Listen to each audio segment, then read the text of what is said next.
Guys welcome back to our channel. तो हम लोग फिर से मिले हैं एक और नए इंपॉर्टेंट टॉपिक के साथ, जो कि है बायोलॉजी का टॉपिक सेल थ्योरी। ये बहुत ज़्यादा हर एग्जाम में साइंस में सेल थ्योरी से बहुत ज़्यादा क्वेश्चन आते हैं। इसके कुछ इंपॉर्टेंट क्वेश्चंस को डिस्कस करने के लिए आज हम लोग मिले हैं। तो चलिए फिर एक एक करके स्टार्ट करते हैं। और इसमें पहला क्वेश्चन है, term cell is coined by, कि सेल जो है वो किसने दिया था नाम? तो ये नाम दिया था रॉबर्ट हुक ने। एरिस्टोटल कौन थे? ये फादर ऑफ बायोलॉजी कहलाते हैं।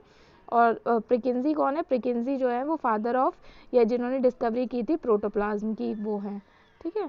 और ये रॉबर्ट कुक, ये कुछ नहीं है, ये बस ऐसे ही आपको कंफ्यूज करने के लिए नाम दे रखा है। क्वेश्चन नंबर 2 पे आते हैं। Study of cell is called, study क्या कहलाती है सेल की? कहलाती है साइटोलॉजी। अब आता है हिस्टोलॉजी। क्या होता है हिस्टोलॉजी? टिश्यू की स्टडी को कहते हैं। सेलुलॉजी क्या होती है? सेलुलॉजी कुछ भी नहीं होता है, ये बस ऐसे ही दे रखा है आपको कंफ्यूज करने के लिए। और फिर चौथा जो है एग्रोनोलॉजी। एग्रोनोलॉजी जो होता है वो क्रॉप की स्टडी को कहलाते हैं। क्रॉप प्लांट की जो स्टडी होती है उसको कहते हैं एग्रोनोलॉजी। चलिए फिर आगे चलते हैं। थर्ड क्वेश्चन यहाँ पे है, लार्जेस्ट सेल प्रेजेंट। तो largest cell of the body नहीं पूछा है, लार्जेस्ट सेल जो भी अभी प्रेजेंट है वो क्या है? वो ऑस्ट्रिच एग है। अगर ये पूछा जाता largest cell of the body, तब आता हमारा फीमेल ओव्यूम। ठीक है। और फिर नर्व्स जो है वो longest cell of the body है। और सेल वॉल जो होता है ये पार्ट होता है सेल का। ठीक है, जो प्लांट में मौजूद होते हैं। तो आगे चलते हैं। अगला क्वेश्चन है, longest cell in the body. अब यहाँ पे पूछा है लॉन्गेस्ट सेल बॉडी के अंदर जो है, तो वो क्या होता है? अभी मैंने आपको ऊपर भी बताया, नर्व सेल है इसका आंसर। आगे चलते हैं फिर क्वेश्चन नंबर 5 पे। क्वेश्चन नंबर 5 है, which part of the cell is called power house of the cell. Power house of the cell किसे कहते हैं? माइक्रोकॉन्ड्रिया को कहते हैं। क्यों? क्योंकि ये हमें पावर पहुंचाता है, सेल को जो है वो पावर प्रोड्यूस करके देता है, इसलिए इसको कहते हैं power house of the cell. ठीक है। आगे नंबर 6 पे, which part of the cell is shaped sac like present in animal cell. अब यहाँ पे उस सेल का नाम बताना है जो एनिमल सेल में होता है और वो सैक लाइक होता है। सैक लाइक मतलब वेसल्स लाइक। ठीक है। तो वो क्या होता है? वो होता है हमारा option number B, Golgi bodies. Golgi bodies जो होते हैं ना वो होते हैं सैक लाइक। अब आगे चलते हैं। Which part of the cell is called suicidal bag. Suicidal bag किसे कहते हैं? सोसाइटल बैग कहते हैं लाइसोसोम्स में, क्योंकि ये जो होता है ये डिस्ट्रॉय कर देता है जितने भी वॉर्न आउट सेल होते हैं, मतलब जो खराब हो गए होते हैं सेल ना, उनको ये डिस्ट्रॉय कर देता है। और डिस्ट्रॉय कैसे करता है? एक एंजाइम छोड़ता है और उस एंजाइम में जाके वो घुल जाते हैं। तो ऐसे ये सेल डेड हो जाता है, जो सेल आपका काम करना बंद कर देता है। आगे चलते हैं। What are the types of plastids. तो प्लास्टेट्स के टाइप क्या होते हैं ये पूछा है यहाँ पे। तो प्लास्टेट के ये तीनों ही टाइप होते हैं, तो इसका ऑप्शन नंबर डी है। ठीक है। अब इनके अलग अलग भी आते हैं। तो क्लोरोप्लास्ट किस लिए होता है? क्लोरोप्लास्ट के अंदर क्लोरोफिल होता है जो आपके प्लांट को कलर देता है। फिर आता है क्रोमोप्लास्ट। क्रोमोप्लास्ट के अंदर जो होता है वो कलर पिगमेंट होता है, लेकिन ग्रीन ग्रीन कलर के अलावा जो भी कलर होता है वो एक क्रोमोप्लास्ट देता है। और जो लीकोप्लास्ट होता है, लीकोप्लास्ट जो होता है वो कलरलेस प्लास्टिड होता है, जो कि प्लांट के ऑर्गन में ही स्टोर होता है। ठीक। चलिए फिर आगे चलते हैं। चलिए फिर क्वेश्चन नंबर 9 पे चलते हैं। Which part of cell is present only in plant cell. Plant cell के अंदर कौन सा पार्ट प्रेजेंट होता है? वो है सेल वॉल। ठीक है। और सेल मेम्ब्रेन जो होता है वो दोनों के अंदर प्रेजेंट होता है, बोथ, ये बोथ में प्रेजेंट होता है। फिर नेक्स्ट क्वेश्चन पे चलते हैं। पे अगला क्वेश्चन यहाँ पे क्वेश्चन नंबर 10 है, लीकोप्लास्ट जो होता है वो is present in the cell too. तो यहाँ पे बताना है लीकोप्लास्ट का फंक्शन क्या होता है। लीकोप्लास्ट का फंक्शन होता है store food material in the plant. जो प्लांट का फूड होता है जो वो बनाता है फोटोसिंथेसिस से, उसको स्टोर करने के लिए काम आता है लीकोप्लास्ट।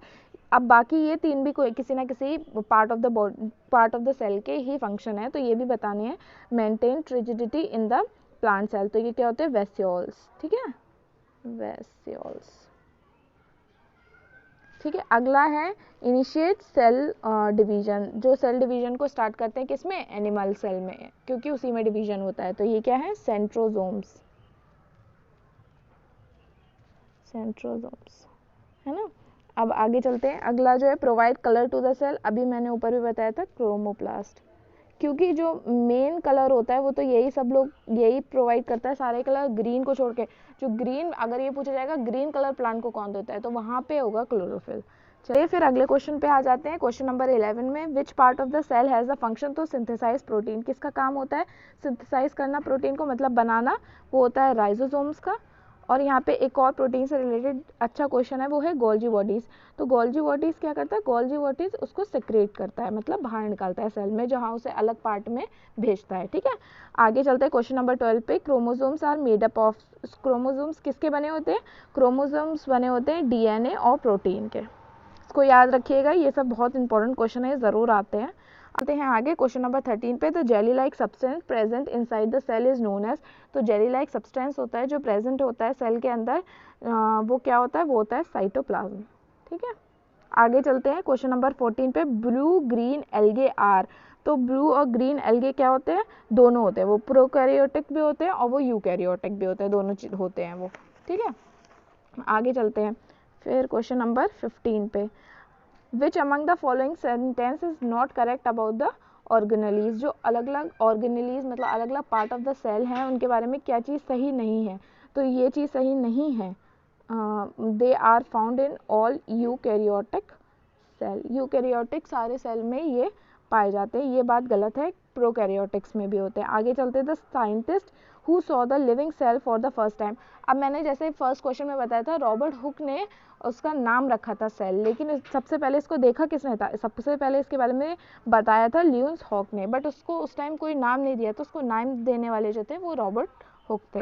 आगे चलते हैं फिर क्वेश्चन नंबर 17 पे। अगले क्वेश्चन नंबर 17 पे चलते हैं। Which of the following cell organelle does not contain DNA, मतलब ऐसा कौन सा सेल के पार्ट है जिसके अंदर डीएनए नहीं पाया जाता, तो यहाँ पे जो ऑप्शंस हैं इनमें है लाइसोसोम्स। ऐसा इसलिए है क्योंकि न्यूक्लियस के अंदर तो डीएनए होता है, ये सबको पता है, माइक्रोकॉन्ड्रिया के अंदर भी डीएनए होता है, क्लोरोप्लास्ट के अंदर भी डीएनए होता है, तो डीएनए किसके अंदर नहीं होता, लाइसोसोम्स के अंदर नहीं हो सकता।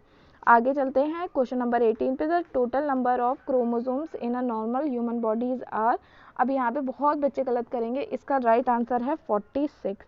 गलत क्या करेंगे, उन्हें कन्फ्यूजन होता है 23 में, तो 23 पेयर्स होते हैं क्रोमोसोम्स के, तो अगर 23 को 2 से मल्टीप्लाई करें तो 46 हुआ ना, तो वैसे 46 क्रोमोसोम्स है, यहाँ पे पेयर नहीं पूछा था, टोटल नंबर ऑफ क्रोमोसोम्स पूछा था, तो इस क्वेश्चन को भी ध्यान से देखिएगा। अगले पे चलते हैं क्वेश्चन नंबर 19।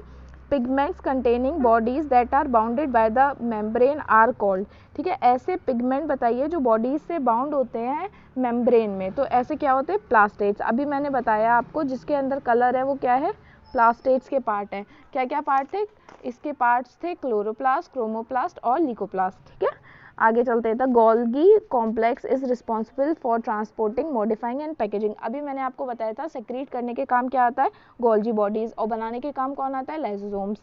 ठीक है, तो इसमें क्या बोलते हैं, इसका राइट आंसर क्या है, प्रोटीन और लिपिड्स। प्रोटीन अभी मैंने ऊपर बताया ना, प्रोटीन को वो सेक्रीट करता है, तो प्रोटीन और लिपिड्स को ये पैक करके, मॉडिफाई करके और ट्रांसपोर्ट करता है, मतलब भेजता है जहाँ पे भी इसकी ज़रूरत होती है। तो इस साथ हमारा ये चैप्टर भी पूरा होता है, 10 सेल।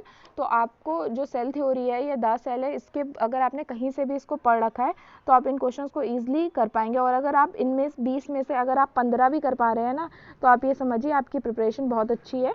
और ये क्वेश्चंस बहुत ज़्यादा ही आते हैं क्योंकि बायोलॉजी में जो है ज़्यादातर पार्ट या तो ब्लड और विटामिन डिफिशियंसी और या फिर ये सेल और टिश्यू में से आते हैं। अब मेरा जो नेक्स्ट लेक्चर होगा उसमें मैं क्वेश्चंस टिश्यू को लेके ही डिस्कस करूँगी, तो आपको ईजिली आपको हो जाएगा।